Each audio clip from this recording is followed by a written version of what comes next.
Hello friends, मैं कामनी स्वागत करती हूँ कामनी ऑफिशियल में। तभी हो रही है इवनिंग का समय, तो आप सभी को गुड इवनिंग। तो आज मैं आप लोग से शेयर करने वाली हूँ कि आपकी नई नई शादी हुई है या फिर शादी की कुछ दिन हुई है, आप पढ़ना चाहते हैं या फिर आप शादी से पहले पढ़ रहे थे लेकिन बीच में आपकी तैयारी छूट गई है, या किसी किसी की शादी के बाद अगर बच्चे हो गए जल्दी से तो 3-4 साल से पढ़ाई उनकी बिल्कुल नहीं हो पाई है, छूट गई है। तो वो कैसे फिर से स्टार्ट करे अपनी स्टडी को, कैसे घर के कामों से टाइम निकाले ससुराल में रह के।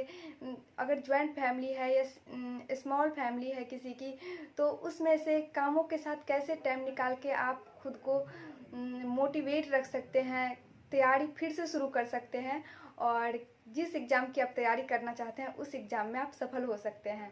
तो आज इसी पे हम बात करेंगे कि हाउसवाइफ कैसे अपनी तैयारी कर सकती है। मैं भी एक हाउसवाइफ हूँ और मैं भी अपने ससुराल में अब रहने लगी हूँ, और आपको मेरा अब आगे का जितना भी ब्लॉग है सारा ससुराल का ही मिलेगा, क्योंकि अब मैं ससुराल में ही रहूँगी। तो मैं भी घर का काम करती हूँ, सबके लिए खाना बनाती हूँ, नाश्ता बनाती हूँ और अपनी स्टडी भी करती हूँ। हाँ, लेकिन किसी किसी के पास बच्चे हैं तो उनके उनके पास ज़्यादा काम होगा, लेकिन इसका मतलब ये नहीं कि वो अपनी तैयारी नहीं कर सकती है, वो भी अपनी तैयारी कर सकती है। और मेरे पास अभी बच्चे नहीं हैं तो मैं थोड़ा, मेरे पास अभी ज़्यादा टाइम मिलते हैं तो मैं थोड़ा ज़्यादा एक दिन में पढ़ पाऊँगी। लेकिन थोड़ा थोड़ा करके अगर आप डेली स्टडी करते हैं तो फिर भी आप किसी भी एग्ज़ाम को निकाल सकते हैं। ऐसा नहीं है कि आप एग्ज़ाम नहीं निकाल सकते, आपके पास पूरा दिन पढ़ने के लिए टाइम रहे तभी आप किसी एग्ज़ाम को निकाल सकते हैं। तो आप अपने सपने को बिल्कुल पूरा कर सकते हैं। बस आपको खुद को मोटिवेट रखने की ज़रूरत होगी, अपने माइंड को उस तरह से सेट करने की ज़रूरत होगी कि आप तैयारी कैसे करें, क्योंकि कम टाइमों में भी आप स्मार्ट स्टडी कर सकते हैं। तो आज उसी पे बात करेंगे। तो अभी इवनिंग का समय हो रहा है और आज देखिए मेरे घर में 2-3 दिन बाद शादी है, तो अभी घर का काम पूरा करना पड़ता है तो उतना समय दिन में तो मिल नहीं पाती है। लेकिन अभी घर के सारे लोग शाम में नाश्ता कर लिए हैं तो मेरे पास टाइम है अभी, क्योंकि खाना 1-2 घंटे बाद बनेगी।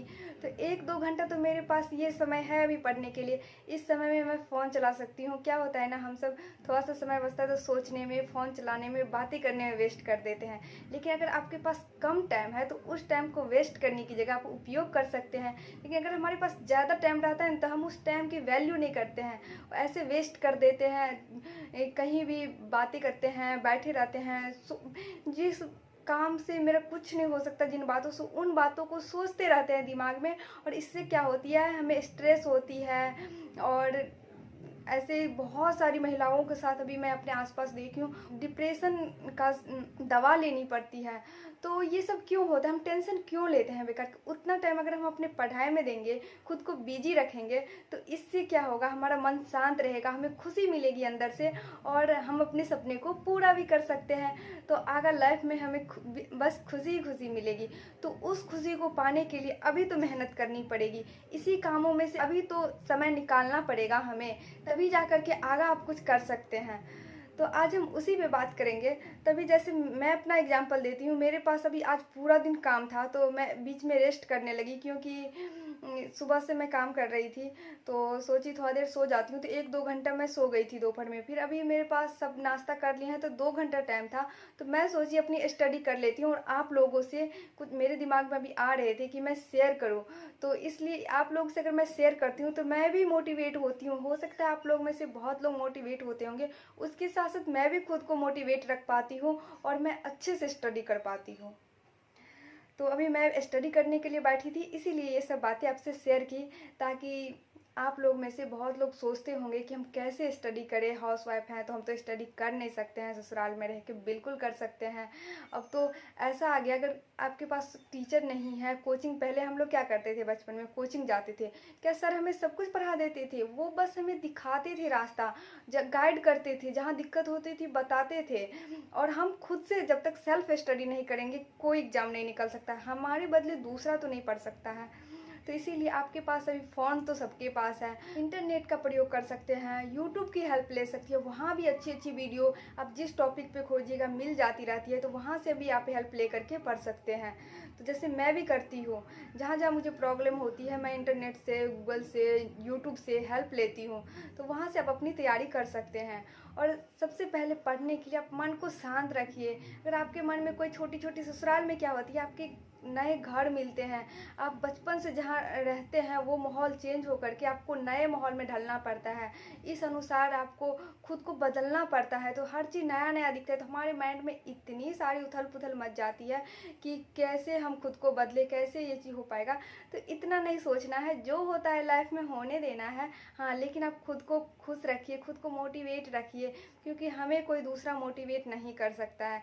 हमें खुद को खुद ही मोटिवेट करना पड़ेगा। आप लोगों के पास शादीशुदा जितनी भी हाउसवाइफ हैं, जितनी भी लड़कियां हैं, सबके पास इतनी सारी रिस्पॉन्सिबिलिटी होती है, साथ साथ पढ़ाई भी करनी होती है। तो बिल्कुल आप पढ़ सकते हैं।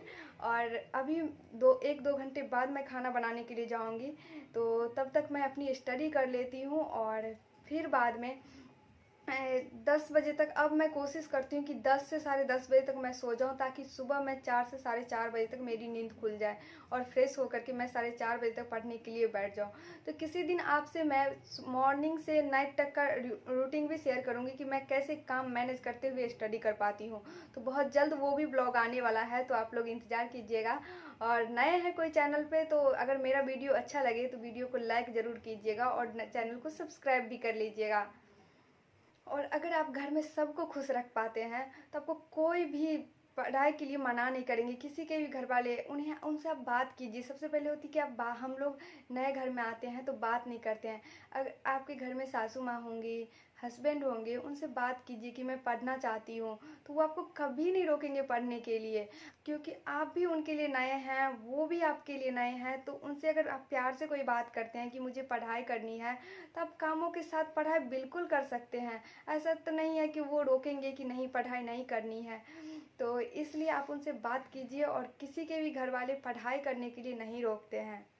और आज अगर आप इस कामों में से अगर समय निकाल के पढ़ के मेहनत करके अगर जॉब ले लिए, अपने सपना को पूरा कर लिए, फिर देखिएगा एक दिन आप खुशी का ठिकाना नहीं रहेगा। कितना खुशी, कितना प्राउड फील करेंगे पूरे घर वाले आप पे, और आप खुद इतना खुश रहने लगेंगे। क्योंकि आप अगर नहीं कर पाते हैं तो पूरी लाइफ यही रहेगी, आपके मन में चलती रहेगी, सो मैं पढ़ना चाहती थी, नहीं पढ़ पाई, नहीं पढ़ पाई। इससे अच्छा है कि इन कामों में से आज ही, क्योंकि कोई भी हर दिन आप काम करते हैं, लेकिन 2-3 घंटा 4 घंटा तो हमारे पास मिल ही जाएंगे कि हम पढ़ाई करेंगे। इन कामों में से समय ज़रूर निकालिए और अपनी स्टडी कीजिए। तो अभी मैं अब आज के लिए इतना ही, और आगे का चीज़ मैं बाद में आपसे शेयर करूँगी। तो पहले मैं अपनी स्टडी कर लेती हूँ और इस वीडियो को यहीं पे एंड करते हैं। अगले वीडियो में आपसे फिर मैं मिलूँगी। तो मैं अभी अपनी स्टडी स्टार्ट करूँगी और ज़्यादा टाइम वेस्ट ना करते हुए भी 1-2 घंटा मैं पढ़ लेती हूँ पहले।